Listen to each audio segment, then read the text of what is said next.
Welcome back. Colleen Shogan is the former archivist of the United States. You might remember President Trump fired her early in his second term for no apparent reason. She is now leading the In Pursuit essay series, which honors presidents and first ladies ahead of America's 250th anniversary. Here's my conversation with Colleen about the latest works from that project and a whole lot more.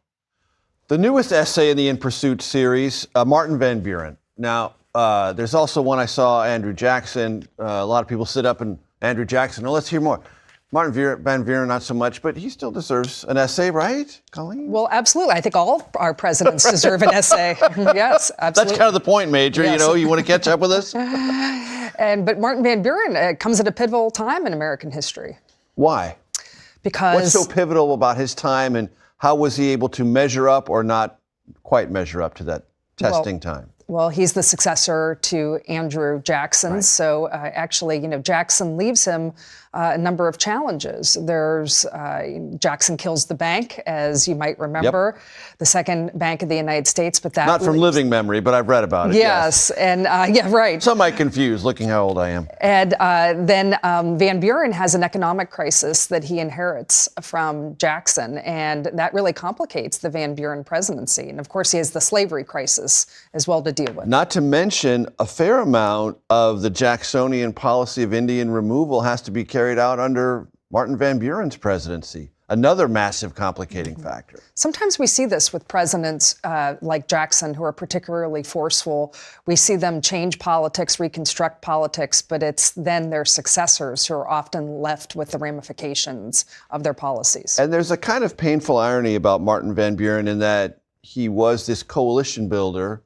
Coalition builders always try to not only bring people together, that's self-evident, but in this time and place, Martin Van Buren wanted to minimize or at least soften sectional divisions. Well, they were only getting more sectionally divided over the issue of slavery.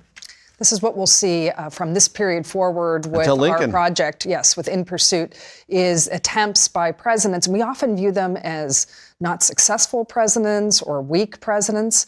But another way to look at it is that these conflicts and these crises were so powerful that they overwhelmed the institutions that they were leading, and it would, in fact, take a civil war in order to solve them. A series of one-term presidents, not entirely undone by slavery, but dramatically having their presidencies sort of stalked and haunted by the sectional divisions that only kept getting more intense over the question of slavery. Absolutely, and the limits of compromise in a democracy is one of the big lessons that we're going to be learning from In Pursuit. We think in a democracy, which is correct, in a large democracy, that we need to have compromise in order to move forward. But sometimes when you compromise moral principles, that actually only puts the problem off, or in some cases, makes the problem worse. And that's what many of those presidents after Van Buren tried to do. Find ways to compromise a way around slavery. In the end, we couldn't do that, in part because it was handed off by the founders. And the sense was, look, the founders set this in motion.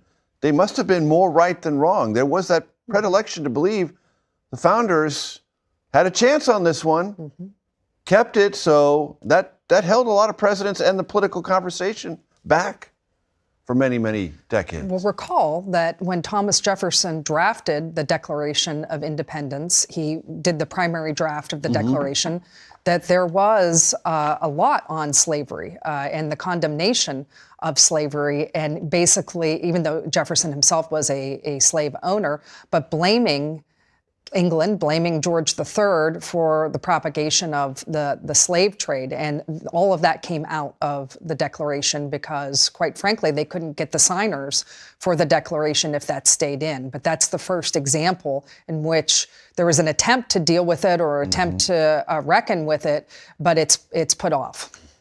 And it also flows to the Constitutional Convention. It was a much more lively debate then than it was like 60 years later, when it had become baked into the economic reality of America and the colonies and those that came after that.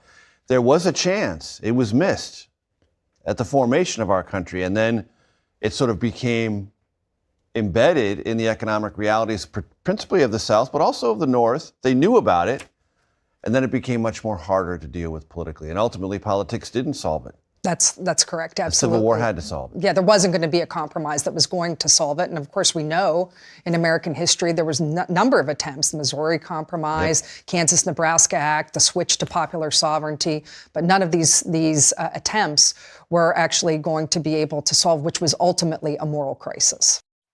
You can listen to my full interview with Colleen Shogan on your favorite podcast platform.